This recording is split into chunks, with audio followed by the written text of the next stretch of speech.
Hey everyone, my name is Corey and today I'm going to be teaching you how to use SolidWorks.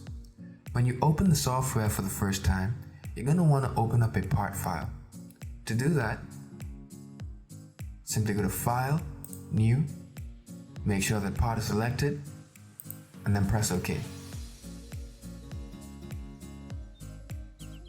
When you do that, you'll see this blank workspace appear with a triad in the lower left-hand corner that indicates our Y, X, and Z axes.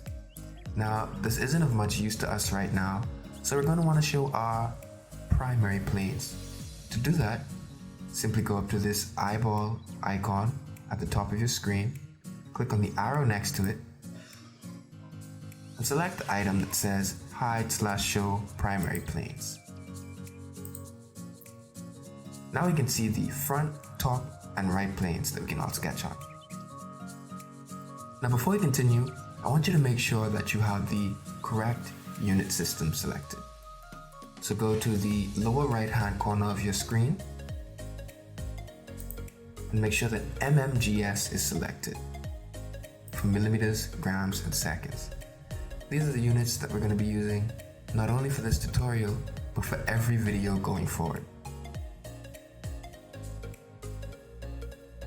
Now I'm going to teach you how to navigate the workspace, starting with how to zoom in and out. So to zoom in, simply place your finger on the middle button of your mouse and scroll in. To zoom out, you just do the opposite. Please be careful and note that wherever your cursor is currently placed in the workspace is where SolidWorks will zoom in and out of. So if I have my cursor all the way over here and I start scrolling in to zoom in, that is where SolidWorks is going to take me.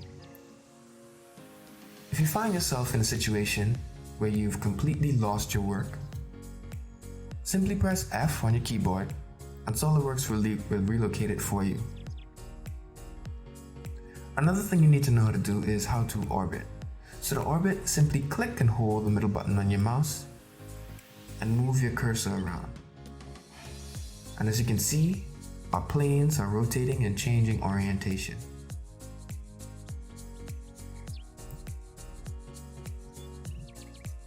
The last thing you need to know how to do is how to access the orientation dialog box. So to do this, simply press spacebar and you'll see all these boxes pop up with different faces shaded. These shaded faces tell you what view SolidWorks is going to take you to once you click on them. So if I click on the cube with the top face highlighted, SolidWorks is going to take me to the top view. If I press spacebar again, go to where the right face is highlighted, SolidWorks is going to take me to the right view, and so on and so forth. There are also a few predefined 3D views. If you go to this fully shaded box, click on the arrow, you'll see we have the option of isometric, dimetric, and trimetric. Trimetric is the view that SolidWorks starts us off in by default, but we're going to go to isometric. So that's basically all you need to know in terms of navigating the workspace. The next part of this video, we're going to get into sketching.